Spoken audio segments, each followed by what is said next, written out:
Greetings and welcome to Unveiling Reality. How's everybody doing out there? I hope you're all doing and living well. Start this evening out as always by thanking our winners in the winners circle. Thank you for supporting the channel on a monthly basis. You guys make it happen and you are part of the solution. Big thanks to Shelly and Wolfram who support us over on Rumble as well. We are broadcasting live on Rumble, X, and YouTube, and away we go. Tonight on Unveiling Reality, deeper down the UFO, alien, grift closure, rabbit hole with all the same players. We got a great show in store for you this evening.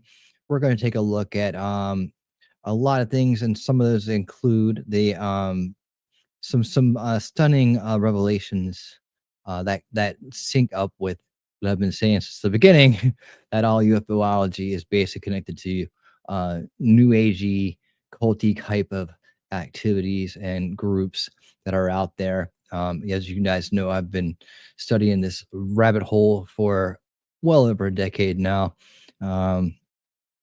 And yes, that's where it all ends up. We did a big old series on this, which connected to this show, called the UFO alien rabbit hole, beginning to end, playlist that's out there where I took everybody on the journey from awareness to of this through things like Ancient Aliens, where they get you to buy into the fact that aliens have been here before, and then through the Disclosure Project onto the Galactic Federation of Light, Indigo Children, all that stuff, all the new age stuff, as they continually kind of bring you down this rabbit hole to a point, well, where we're at today, where disclosure is now a believable thing to people, where they think that there's definitely something to be disclosed. And there's several different groups trying to grift off this.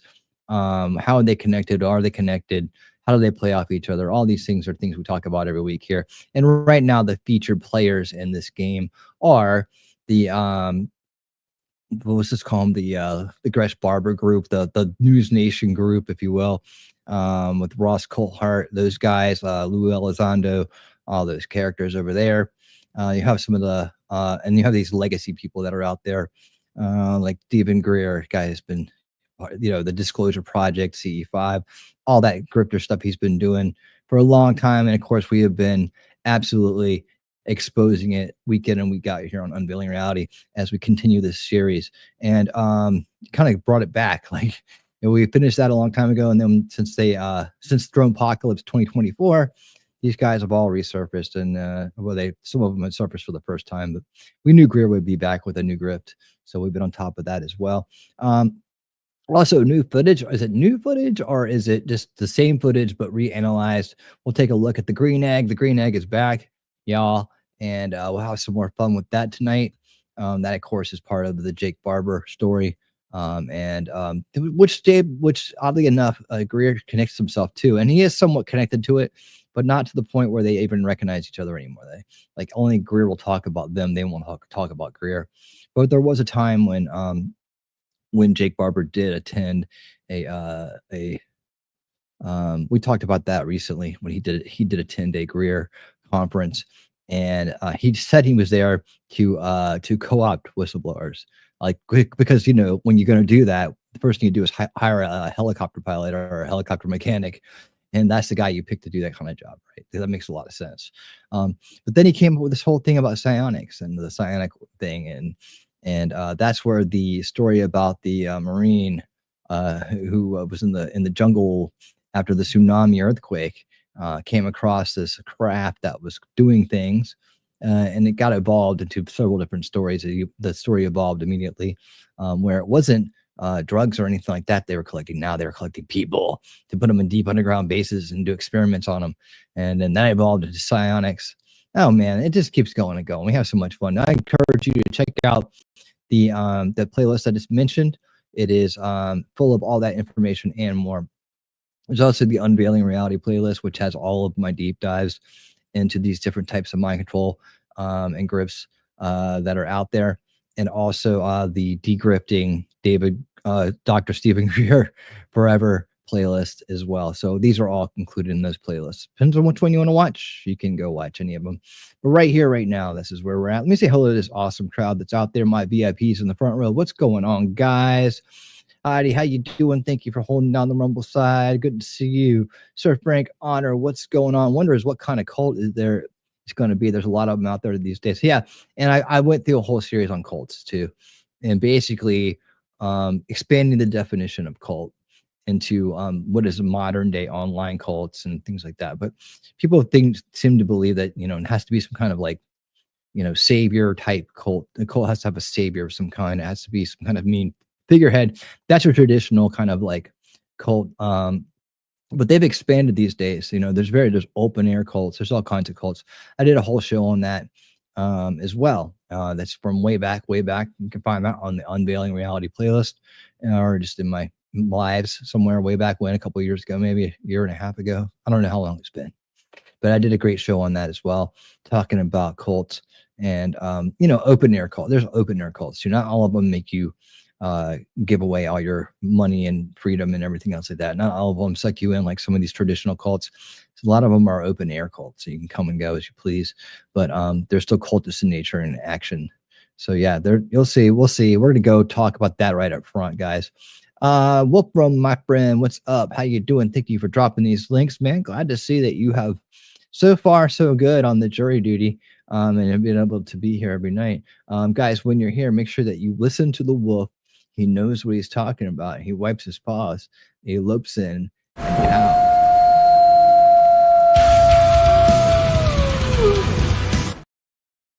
And that's how you know the Alpha Mod is in the house, yo. MJ, what's up? How you doing? Good to see you. Good to see you hanging out, MJ. Glad that you're being here and you're here with us and you're part of the crowd now, man. Great to see you. Great to see you. There is Arby. I'm ready to get probed by the aliens. Woo, right? Oh man. Well, yeah, Arby's ready. He's volunteering, I think. I think that's a volunteer right there.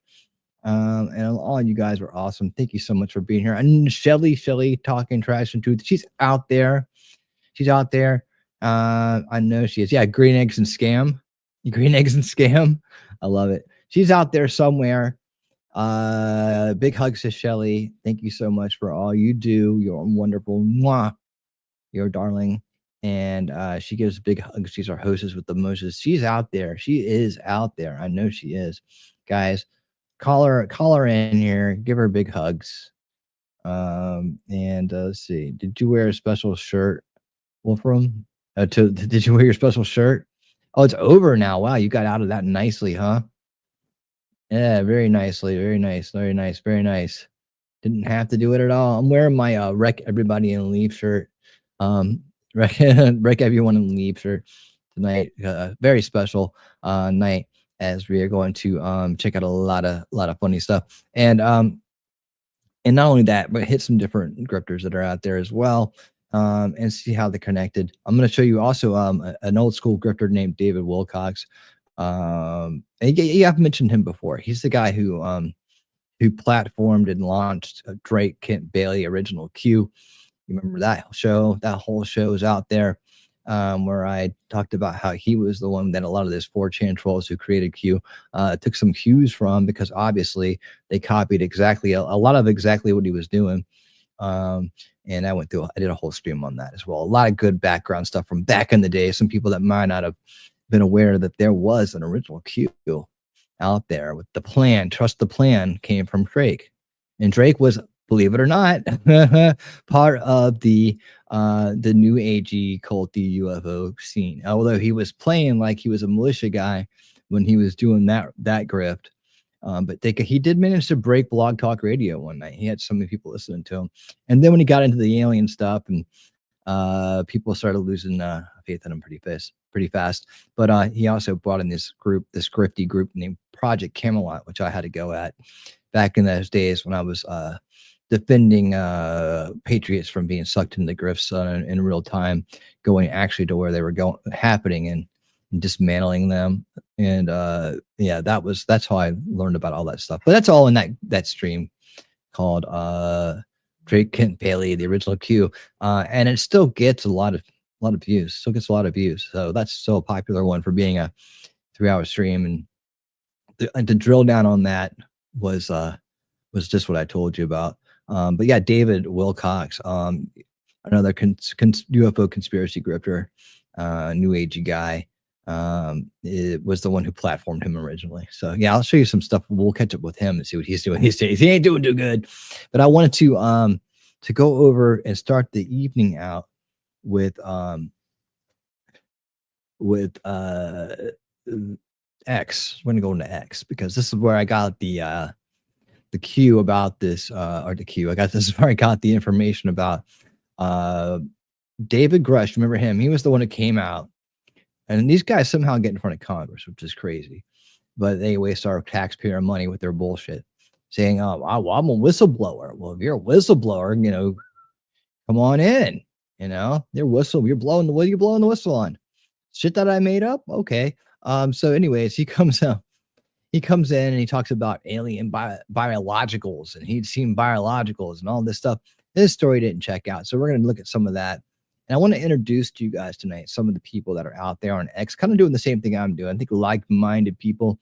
And I wanted to say if any of them are watching, and I happen to have been tuned in to the show, I'll mention the people that is. But let's talk. Let's get a panel of degrifters hanging out, running through this material and having some fun together, just blowing these grifters up, because it's about time that we stop this cycle of abuse that they are throwing down upon people, playing upon their fears, their hopes, their dreams, their frustrations.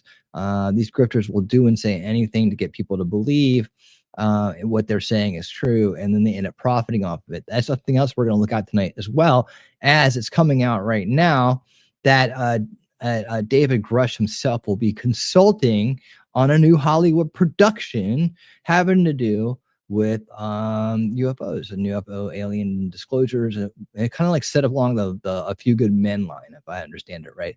So we're going to take a look at that as well, and we will see what's going on with that. A lot of people commenting out there, so I will be calling out and giving a thumbs up to a lot of guys that are out there trying to pull back the veil on these grifters, man, just like I'm doing. So, and I would like to hang out with some of these guys. So I hope that maybe we can connect on X and get a little something going on there in the future, because it'll be a lot of fun to do. You guys can always come on my show and we can do it here. So just putting that out there as we get into it. All right. So how are we going to start this out tonight? Did I put this in the bookmark that? I bookmarked that. Okay. That's the disclosure file. Okay, let's start with the big news here. And we're going to go through this thread by Stephen Greenstreet. He's one of the guys I'm talking about out there doing the good work. Seems to be, I just getting to know these guys. I don't know how many of them believe in UFOs or aliens and how many of them are just calling out people that are doing it wrong. I don't know. I think they are all pretty much in the same place that I am with it, from what I can tell. However, what I will say is this.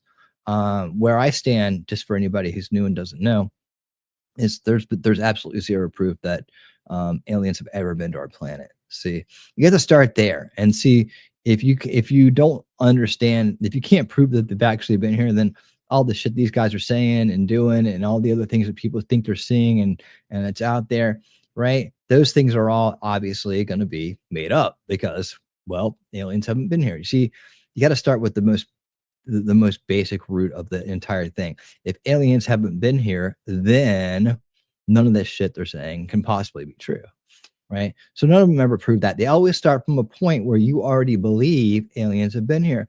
And that's what shows like Ancient Aliens do, as they prime people, as they indoctrinate people into this idea that aliens have been here. They talk about the pyramids. They talk about this. They talk about that. They don't prove anything. But they get people into the ideas of going, well, because we can't prove it, it must be aliens, or this is humans. It's impossible for humans to do this. Now, I have actually been to Egypt. I've actually been to the pyramids themselves. I've walked around these magnificent structures, and they are amazing. They are absolutely amazing. And one thing you realize, though, when you're there, right, is that Egyptologists, people in Egypt, don't dispute the fact that they are made by people, right? But and also that they've been there for so long. And you think about the amount of time, right? That is between here and there. And there's plenty of time to have built these things, even at a slow walking pace. Some people say these things were built this time, that speed, whatever. You can get into a lot of Egyptology and learn about things like the pyramids and how they were possibly constructed, how they were made. They found places where they were in the process of making materials for them. So they see how they were done.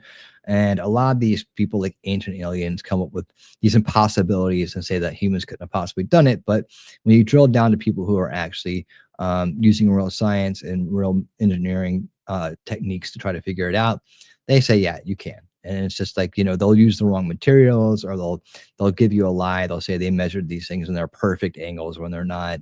They do stuff like that. They play little mind games on people, and then they put it on the History Channel, which makes people think it's real. So, the first 2 episodes of my Alien Unveiling Reality, beginning to end, the Alien UFO Rabbit Hole playlist goes through how to degrift the Ancient Alien series. So once you put all that off the table, right? So when did the aliens get here? Where they come from? Who are they? Well, then you get to the age of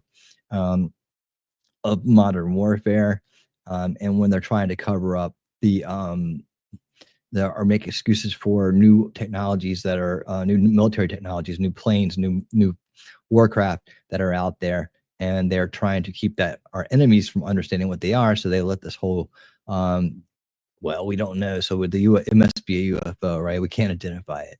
Of course, they can't identify it because they identified they're identifying their test flying these new military aircraft, right? And then the enemy gets a hold of it, and it's not a big surprise. Or they try to use espionage and try to get a hold of the blueprints and whatever. They try to get one for themselves, right? Then we're not ahead of them in the game. And so if you go back down the that history and look at that history, you'll understand that not even the word flying saucer is a relatively new terminology in terms of when it came about, right? It was referred to in a newspaper article way back when, and then it was quickly adopted as a flying saucer, right?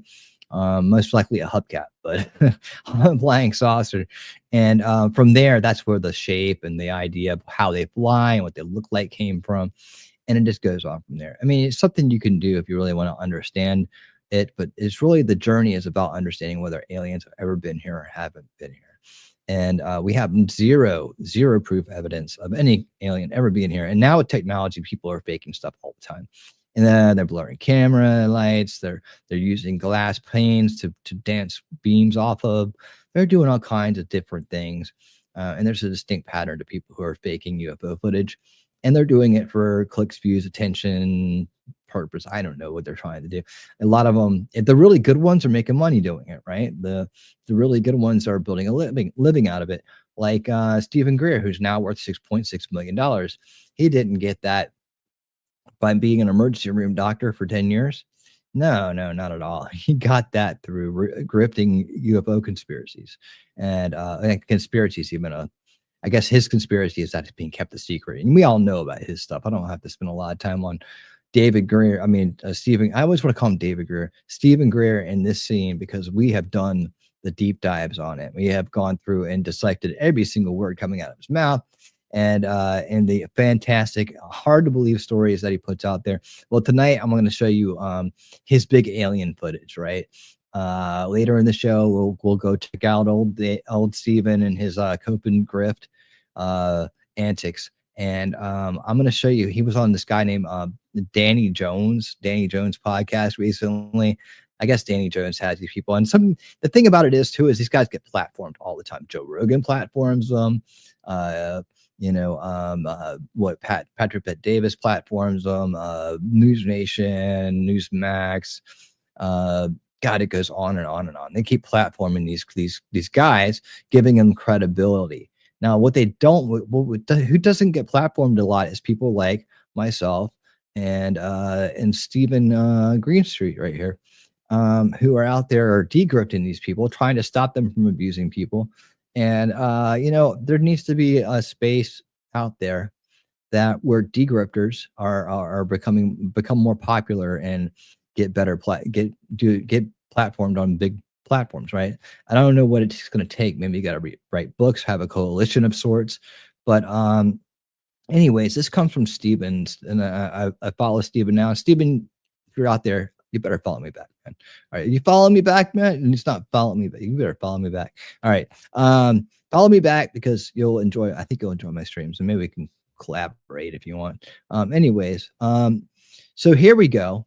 This is the you saw it on the thumbnail, right? This is the room, and we're gonna look at the verification of this and see. Apparently, it appears that UFO whistleblower David Grusch attended a meeting of mystics, gurus, and shamans that use psychic powers to communicate with non-local intelligence. Yes, that is still a cult. Jake Barber, who claims to use psychic powers to summon aliens, appears to be sitting next to him. Did he make that claim, or does he claim just to work with people he does that? I can't remember. But anyways, this came off Instagram, so I looked at this, right, and I looked at it carefully. I'm like, well, okay. It could be. Let's go down and see what else we're finding in the comments, because there's more information down here that we can use to kind of discern this. See, it looks like Barber was confirmed to indeed be there along with UFO guru Ross Coulthart. So this whole gang that started appearing on.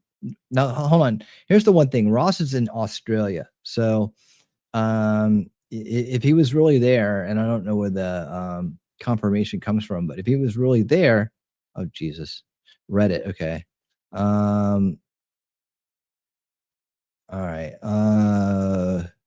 Okay, okay, here it is, guys. It's the Esalen summoning. We're at the ESALEN summoning. A Skywatcher psionics confirms the event.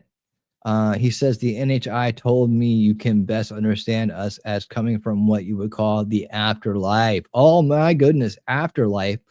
The eggs are up unpiloted, a type of manifestation. Gary Nolan was involved in this NHI questioning, and on and on. So it's the Crocus. Crocus is the moderator of the SALT conference. SALT is a community of the world's foremost investors, creators, and thinkers. Okay, the mission is to drive prosperity and innovation by connecting their investment capital with intellectual capital. Okay, Crocus is the guy who asked both Gary Nolan and Carl Neal if they believe NHI has visited Earth. Both replied they are 100% sure and have zero doubt. See the first 2 minutes of this video. Okay, we'll check it out. Let's see. Let me open this in a new tab. See if it's worth. Oh yeah, here we go. Oh wow! First 2 minutes of the Skywatchers. I gotta subscribe to you guys. There's a whole Skywatchers YouTube channel I didn't even know about. Okay, we're gonna come back to that. Let's see. Wider. Oh, look at this. Oh wow. Okay, the wider photo appears to show UFO guru Ross Coulthart with Barber and Grusch. Okay, let's take a look at that. Dive on in there. I mean, that looks pretty on the nose. I don't know. Like, yeah. I don't see Stephen Greer there. Why wasn't Stephen invited? I thought he was friends. Hey Levy, what's up? I see you. What's going on? If you're sitting on a pillow, you're in a cult. Yeah, that's true. That is true. That is true. Ark of the Covenant, hidden by our covenant. Yeah, send in Indiana Jones, man. Hopefully he'll get it back. He'll get it back. All right. T-Rex trucking in more. What's up, buddy? How you doing? How you doing? How you doing? All right. So yeah, there they are. I mean, it's blurry, but these dudes, they look pretty spot on from the photos I know about these guys. Is that really Ross? It could be. I mean, it really does. It dresses the same. Doesn't appear to be photoshopped in. Okay. All right. Well, there you go. There, so I guess these guys would be like the big stars of the show there, huh? They would be like, wow, look at that guy. We got the big guys here. They're doing the work. They're gonna get us disclosure. The sad part about it is that there's a lot of people here that really believe what's going on, and that's the abuse, right? And these guys in the back are making money off of it. They're making money off of it. So, it's So they're duping these people. They're marks. We call it, call it a mark, right? Someone who's falling for your grift is a mark. Someone who buys it is buying it as a mark. And they playfully say this in professional wrestling and call the crowd, people marks, whatever. But it's like they mean that in a fun kind of way. They're actually fans and they know that, right? And everybody understands the dynamics in professional wrestling. So the mark thing is kind of a funny little jab just to let you know you're in there, right? But let's see. He sourced it. Good. He told Rogan he wasn't into UAPs until 2017 New York Times article. I saw that article. I'm going to go through that. Someone else posted that too. Let's see what else. Who's this guy? Oh, another pick from the same set. Alex Cloacus Salt. Oh, that's that guy. Is this the guy up here next to him in the glasses, or is he there somewhere in the crowd? I don't know. Oh, there he is. Okay, there he is. Is this Alex Crocus? I mean, it looks pretty damn convincing, right? It looks pretty good. I mean, it's definitely a doppelganger, huh? So, anyways, yeah. So here we are, just going down the cult thread here and seeing what's going on. Everybody's identifying people in the crowd. Let's see any other goodies in here before we go over to this video. Are you sure it's not a cult? It's definitely a cult. Definitely a cult. Oh, look at this. What is this? What kind of ass fitness class is this? Well, I didn't show you that. What are the pillows for in the front, huh? Mm-hmm. Wow, this is getting funny. He's got some funny people in this thread. Drink the Kool-Aid. Are you drinking the Kool-Aid? There's the Kool-Aid. Fly Eagles Fly. What's up, dude? How you doing? This stuff isn't a joke. Spiritual warfare is real. The average person doesn't comprehend that the spirit world and the universe were bound together in the constitution of human creation. Well, I guess so, but they're definitely abusing people, and that's the thing, right? And then we just go on and on and on and on. Let's summon demons. All right. Look at that. Oh, there's some pagans dancing around the maypole. We know what that is. That's from the Beltane celebration. We've talked about these people too. All right. So there you go. Middle of Mayhem, investigative journalist and filmmaker, currently debunking UFOs from a basement office. Good, man. I dig your threads. I dig your posts. Good stuff. Thank you for this, and thank you for bringing this to our attention. Good find on that, because I have been saying for a long time that these are all connected. The UFOlogy stuff's all connected to New Age grifty stuff, right? Whether it be a cult or a mindset. But the idea is that you're supposed to sit back and wait for the aliens to come save you, right? And you're supposed to just sit there and try to evolve yourself. And this is what this does, is just takes you out of the fight, the real fight against the corrupt establishment that we face here in this world right now, here today. And a lot of these people probably didn't even vote, and probably if they did, they probably voted for the wrong person. It's just like that kind of thing, right? And I've been seeing this happen for decades. And these new agey people really want to take people out and kind of like have them check out of the fight. And we need everybody in the fight, because corruption and evil doesn't sleep. And we have to have every good person awake, aware, and resisting in order to stop it. And that's the whole truth about that. But anyways, let me go back here. And there we go. Thank you for that, Stephen. All right. So Stephen also, I'll come back to that. Look at all those decorations the guy has on his wall. Look at, those are some of the most ridiculous looking guitars I've ever seen in my life. It's just stupid. I'll come back to that. So it's more in Grusch from Stephen. Stephen says, a year after his UFO claims were debunked as false, David Grusch is taking his sci-fi story to Hollywood. How about that? The grifters get richer. All right. After 70 plus years, UFOs are still entertainment, not evidence. Yes, Stephen, indeed. We are definitely aligned on this right now. It is true. And here's Grusch here. This guy seems to be a believer, right? He seems to be a magician with an open mind. Okay. Well, it's like, hold on. That's not. There was this one guy I used to watch who had tattoos. They used to do magic tricks and stuff. It was really cool. I can't remember what his name was. Is that him? I can't tell from that picture, but he was really cool. I forgot where his channel went. I gotta remember who he is. But he had like tattoos on his hand. He would do magic tricks and kind of do things like that. And he did something else too, but I like this channel a lot. Anyways, yeah, so this guy will be consulting, and now there's gonna be a slew of movies coming out. There's one by Steven Spielberg coming out called Disclosure. Can you imagine what that's gonna be about? And who's consulting on that one, right? Well, I think what happens is that these guys come out and say a bunch of shit, right? This has been going on over and over again over the decades. They come out and say a bunch of shit, and then that gives Hollywood ideas, and they go out and make movies about it. And then people see the movies and think that it's predictive programming for what these grifters are talking about. See, I think people have had it backwards for a while. I think they think that it used to go the other way around. That Hollywood would be particularly programming us for disclosure when it's really disclosure programming Hollywood. And I think this kind of proves it right here, right? You got Grusch doing this one. You got a bunch of other movies coming out. Oh, this is another guy that I think is really doing a good job. Professor Sebastian Dutch. This guy cracks me up. And he does some good stuff in terms of calling these things out. And let's go back here. Then this average Chris guy, he seems to be pretty good too. I don't know where he lands on everything yet, but he puts out some base. Some of this stuff's pretty base. So Chris Ramsey, right? Is that the guy I'm thinking of that had the tattoos on his hands? I have to go find it. It sounds familiar. It sounds like that's the same thing. I don't know. Anyways, I'll have to go try to find his channel. He has a new channel, Area 52. Is he the guy who used to do magic on his channel? I got it. So I really think that's him.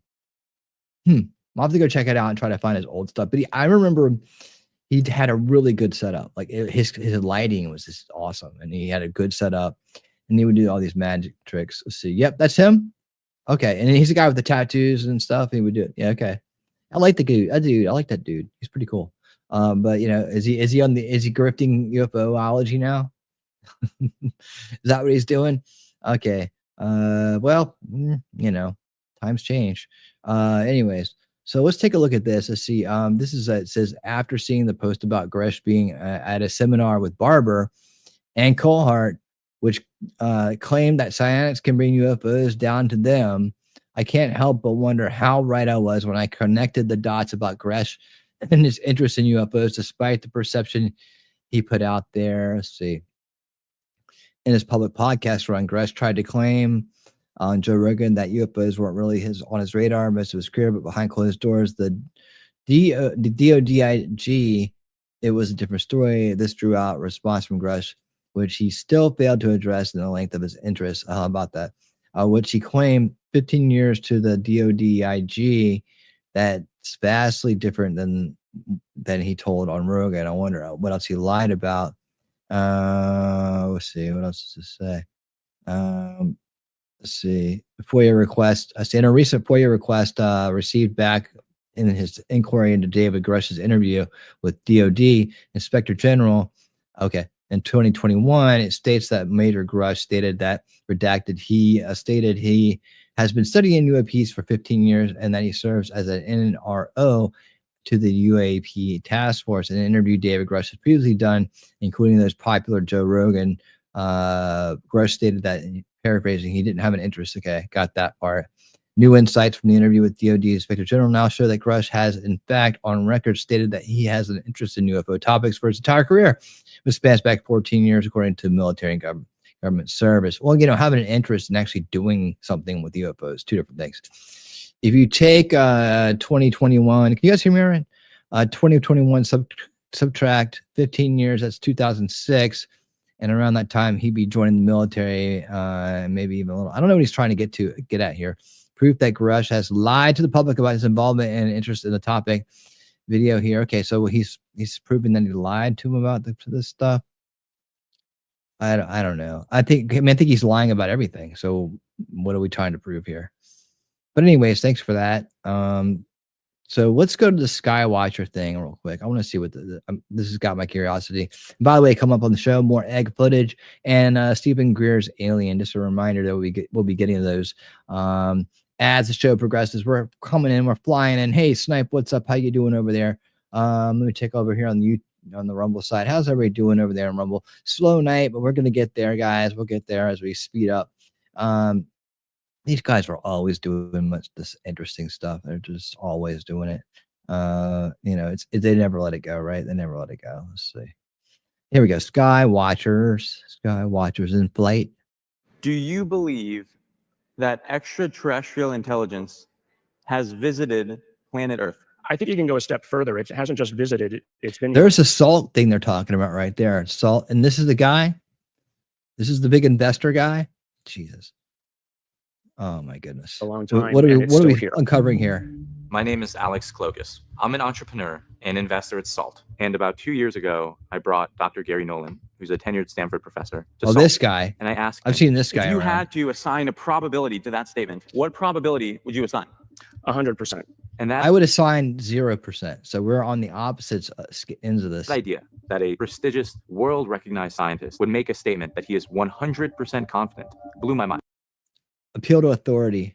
That statement seems so incredible that it's tough to believe. Maybe a lot of people here hear that and they don't believe it. A year later, I brought Colonel Carl Nell to SALT. Carl's had a decorated career leading our military at the highest levels, and he certainly did not mince words. Non-human intelligence. Okay, so guys, look, this is something that's very popular amongst UFO grifters, right?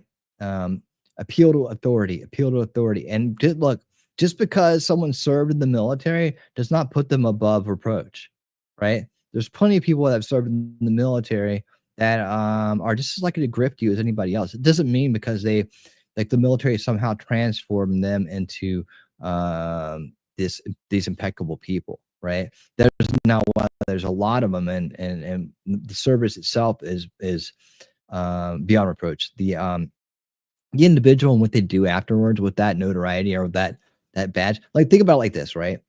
You got YouTube and you got LawTube, right? You got a bunch of lawyers out there who have law degrees, and their channels go places, right? They go places because they have the credibility of being a lawyer. Now, are they all good lawyers?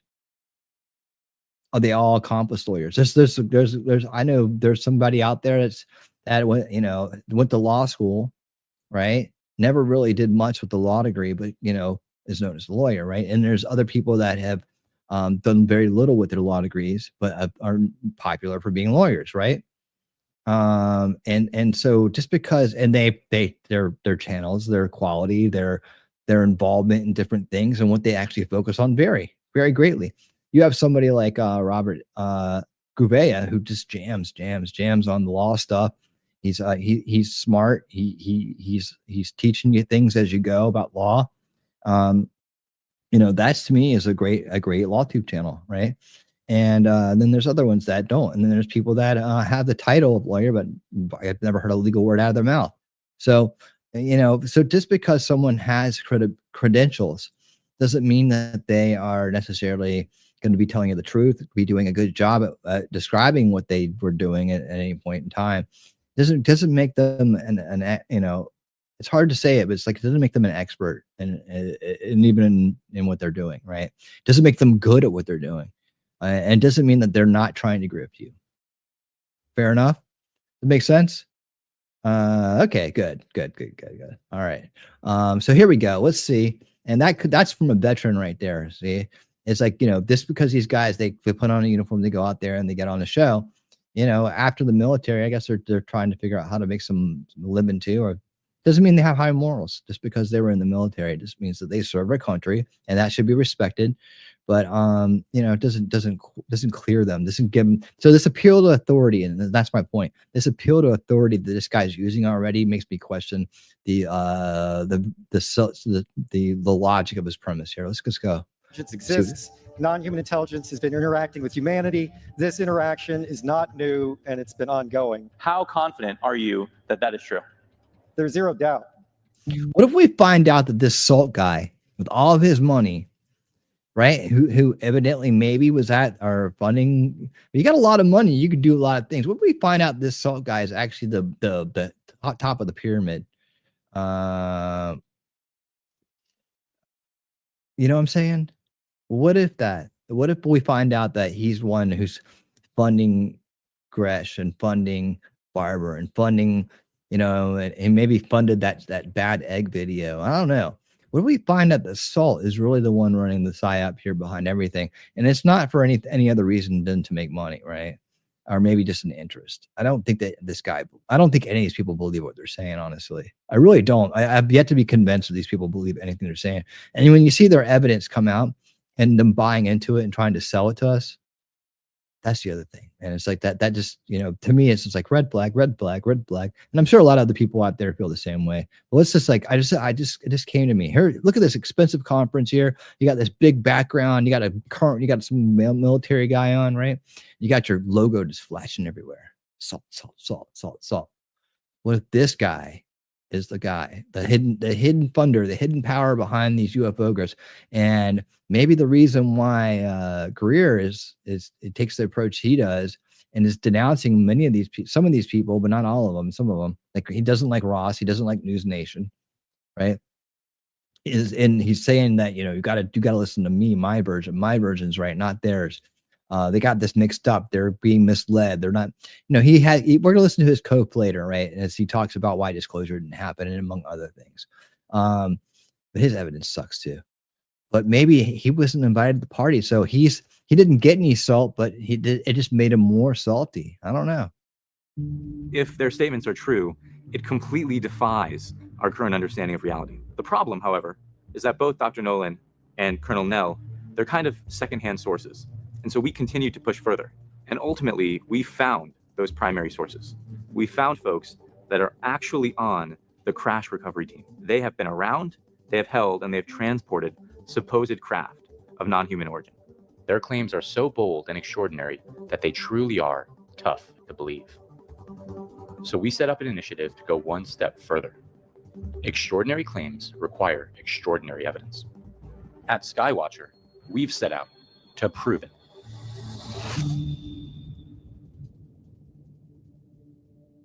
Skywatcher. Is it first 2 minutes? Is that what we're supposed to watch here? First, let's meet Jacob Barber.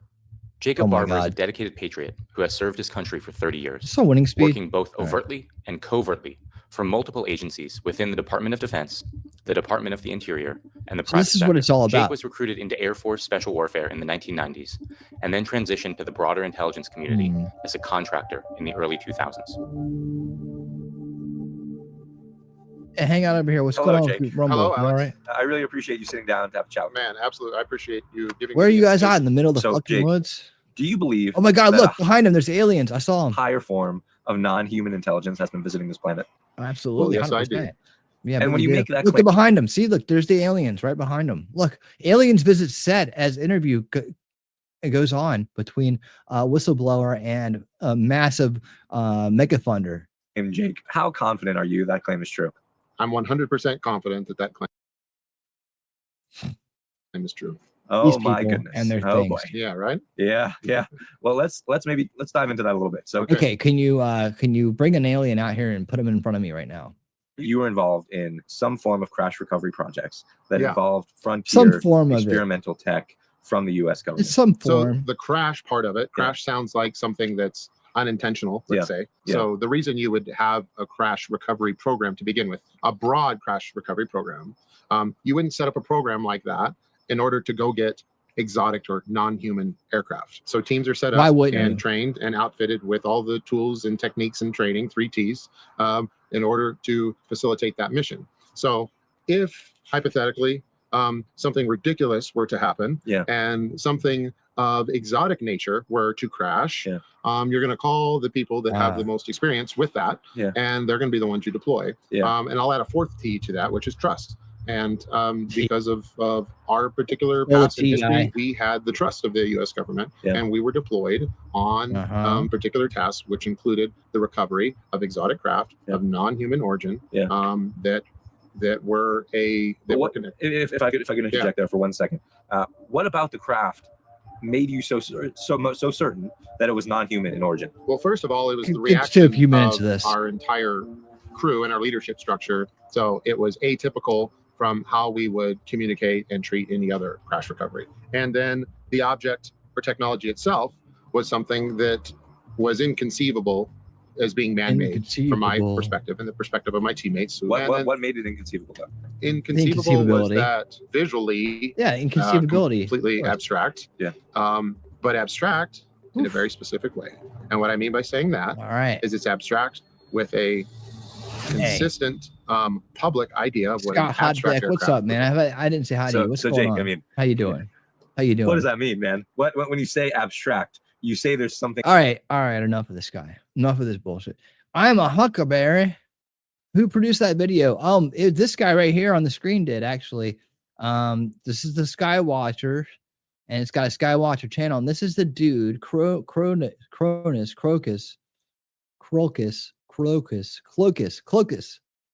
right? He's a big money guy. He's got a big money, and he's got big money, and he produced this video. And here we go, Alex Clocus. And he, originally when Jake Barber came out, before we even knew anything about it, other than he was going on News Nation with Ross Coulthart and all that stuff, I was like, this is along the lines of the David Grusch guy. And here they are now. They're holding hands at a cult meeting, New Age cult meeting, which this guy evidently is at too. I showed pictures of it. I'll go back and show you since you asked. So I'll pull it back up again. But yeah, and here's this other guy, Fred Baker, Carl Neal. That was the military guy, and Gary Nolan. That was the beady-eyed guy in the beginning. You're a scientific expert and you're 100% sure. Wow, they do shit like that, right? And so this guy likes to appeal to authority, but I don't you feel like he's selling something more than he's actually trying to figure out the truth, right? Doesn't it feel that way? I mean, the whole time I've been watching this, I'm like, this is what it feels like. So this is his channel, and he's got 46,000 subscribers, which is a lot more than me, and that's fine. But not a lot more than other people.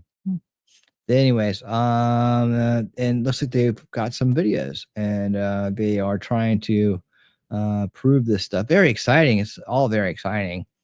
Gary Nolan, see what else he says.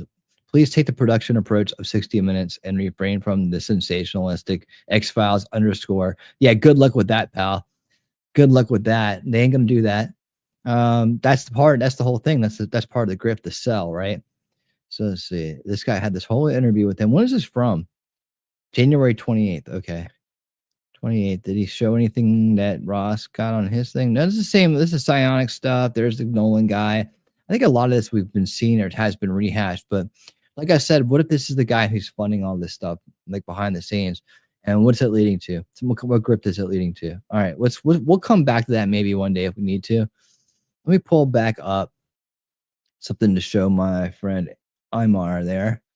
Imar, and we got more in this thing to talk about here. So, the first part of the show is all about X and what's on X and these awesome people out there that are putting stuff out like I'm putting out, and we'll just look at a lot of these posts that I got saved. Here it is right here. This is the thing here, right? And that is supposedly the guy we were just looking at, Alex, right? And then in the background, you got all the cohorts, right? So let's go in here and pull up the bigger picture. And there you go.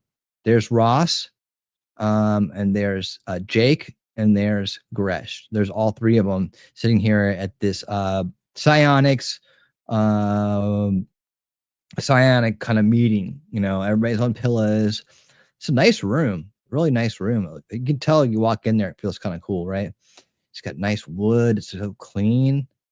There's shiny floors, nice pillars, right? My report from 12 months ago, UFO religion in Congress. That might be interesting to watch. I'll have to save that. I'll watch it later. I'll go back to this one. I'll remember where it's at. All right, so there you go. That's what it's all about. That's what we're talking about here. And this is the New Agey cult. And like I said, when I came out, I've been talking about this all the time. When you end up at the bottom of this rabbit hole, right? Where you end up is this. They've really conglomerated themselves in this thing called the Gaia Network. And you can go look up the Gaia Network. It's on YouTube. And it's just where it is today, right? Did they mean to all end up there? I don't know. Or did someone get a bright idea and say, hey, let's form a giant network of paid things? There used to be this thing called UFO TV that was pretty cool, that was out there that people used to be a part of too. But you find all these characters in the same part here at the bottom of the rabbit hole in the abyss and the Gaia network, you can find all kinds of people talking about the indigo children. They're talking about who is that one lady who's always talking about it, man? That we had a lot of fun with her. That you can find Greer there, you can find everybody over there. And it's like that's where they end up. It's very new agey. In 5D, that's an old school channel. It's some old hippie guy who sells tie-dyes and his wife who does tarot cards or whatever. And they have a show and it's still going. I remember them from way back in the day. And they're still going. So you can keep your UFO rabbit hole, new agey, evolved to the 5th dimension, 7th dimension, whatever dimension you pick that day, grift going for a very long time. Some people do very well at it. Some people don't. I guess it's a matter of how much you're willing to put yourself out there and how much heat you're willing to take. I think with these ex-military guys that they get a little bit more insulated, right? You have this military background, this intelligence background, and people don't want to F with you that much, right? Linda Muffin, how is that who it is? Yeah, I remember like one of them, man. One of them is just so funny, man. Her and her damn indigo children. Then it's all kinds of. I did, like I said, man. My playlist, the Unveiling Reality, beginning to end, UFO rabbit hole, all of it's on there. Everything's on there. I cover the whole walk from beginning to end, from when you buy into that aliens have been here until the disclosure project, where you think government's hiding the truth about it from you, right? And the disclosure project and where that's going right now has led to this right here. But if you kept on going down that line, eventually you're going to run into people who start telling you about the Galactic Federation of Light. And this is where you get really deep in the abyss, right? This is where you really start to buy into some crazy shit that there's already a federation of aliens. Now, look, you have to believe aliens have been here in order to believe any of this first. That's where I start. I was like, there's zero proof. So that's why I start with all of this stuff, right? So then I break it down from there. When you're not proving to me that aliens have been here, then it's going to be really easy for me to figure out what you're pulling here, because you got to start with that first. And I don't believe that the way these craft or anything that's going on, these people are talking about, indicates how aliens would behave had they come here, or if they come here, right? This cloak and dagger shit, hidden shit, getting shot down by EMP stuff. Nobody's coming up with a clean explanation for anything. Freaking eggs, interdimensional eggs. Come on, dude. I mean, come on.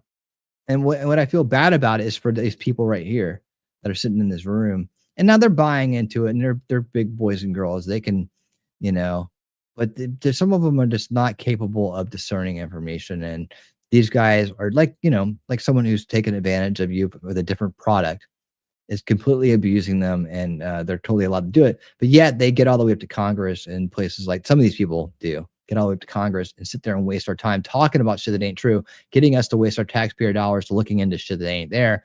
And I hope that Luna has some big announcements to show us, and that is, debunking this shit. And I hope that when she does, people are ready to accept the truth. And of course, they're going to say, well, the government's hiding it because, Greer and everybody's already pre-programmed us to believe this stuff, right? Oh, it's big money. It's the billionaires. Like, I was in the Stephen Greer podcast chat on X the other night, blowing it up.